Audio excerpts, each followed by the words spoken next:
Having the Google search bar on your home screen is extremely beneficial because you can write your query within the Google search bar and it will take you to the results page. You can also use this voice typing and Google image search by clicking on these icons, and it will take you to the Google search page. But the question is that how can you add this Google search bar onto your mobile home screen? So for this purpose, you would require to search the Google App Store for an app that is called Google.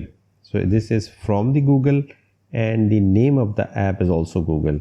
So I've already installed it. So once this app is installed, you need to access the widgets. In my case, I'm going to long press on my home screen, and then at the bottom I'm going to select the widgets. If on your mobile the access to widgets is through some other method, use that method. Within the widgets you need to look for the widgets from the Google. In my case it is here, and then from within the widgets you can see that there is a search bar widget here.